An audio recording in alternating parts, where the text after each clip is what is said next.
Jessica Abeg. I'm the director of the Castle Marne, and welcome to our castle. The Castle Marne was built in 1889 by the famous architect William Lang. Now, if you don't already know William Lang, he's the same architect that built the Molly Brown House and most all of the buildings that were built for those silver barons in early Denver. The family that built this home was the Raymond family. The Raymond family was a financing family that worked with all of the silver barons in Denver. In fact, they were so wealthy, they bought the lot here all the way to Colfax, an entire city block, and subdivided the properties to sell to their wealthy clients and friends. What's really fascinating about this block is that all of these homes were built before the silver crash of 1892. When the Sherman Act passed, the entire economy of Denver was wiped out and the whole fortunes were lost for lots and lots of families. When you get a chance to leave, take a look across the street because all of those homes on the west side of the street are post-silver crash. So you'll notice a difference between how ornate these properties are with the carved stone, the stained glass, and how humble, very stately and very beautiful, but how humble across the street. Now, after the Raymond family left, another notable family came in, the Platt-Decker family. Now, Sarah Platt-Decker, you may have heard the name the Decker Library and Platt Park, Platte River. Those were all named for that family. So throughout the castle, we have pictures of what the property looked like when it was first built in 1889. So you'll see in the picture right here, there is the house when it was originally built. And this is the Raymond family on the front porch. And you can see there's nothing else around it, so nothing all the way to Colfax. The family then actually commissioned William Lang to build the homes down the street for their wealthy clients. So William Lang built all the houses on this side of the street. Throughout the house, you can see what it looked like in 1889. So if you look around the property, you'll see in most of the rooms, there's exposed pipes. And I always ask people, do you know why those pipes are exposed?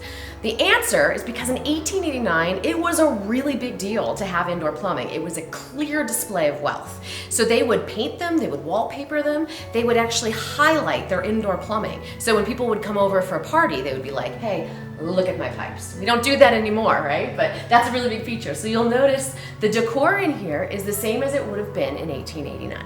Now, of course, we've updated quite a bit. So we have the open floor plan and we have the aesthetic in the kitchens and the bathrooms that people really want and really love, but have kept every detail exactly as it would have been with the woodwork, every detail interiorly of 1889. The next family that came to the Castle Marne was the Platt-Decker family. Sarah Platt-Decker was a very big community activist, and she was a women's suffrage activist. So she was actually instrumental in getting women the right to vote in Colorado. If you didn't already know this, Colorado was actually the first state in the nation that got women the right to vote and got that ratified. Wyoming was a close second, but we got it ratified. And what's really wonderful is that the meetings that led to that happened here in this house. After the Platt-Decker family left, the Mason family moved in. And Mr. Mason was a leopardologist, which means he loved butterflies. He had a huge collection of butterflies from around the world. He was also a gemologist and had his whole collection in the rooms of this mansion. Now, he took this collection and started the Nature and Science Museum, just a few blocks away in Denver City Park, which to this day still has his collection. And the butterflies have come and gone back and forth from the mansion and the museum. So hopefully you'll get to come and see those butterflies here one day too. But the families that have started this property are some of the most important families and the foundational families in the city of Denver. After the Mason family left, we have had a lot of other iterations here, obviously. It was an apartment building for a very long time, it was a halfway house for a long time, and it was nearly destroyed in the 1980s. It almost met its ill-fated wrecking ball, but was saved by a lot of locals who knew its history and knew its importance to the community. So it was put on the National Landmark Preservation, both nationally and locally, and so it is a protected property this time.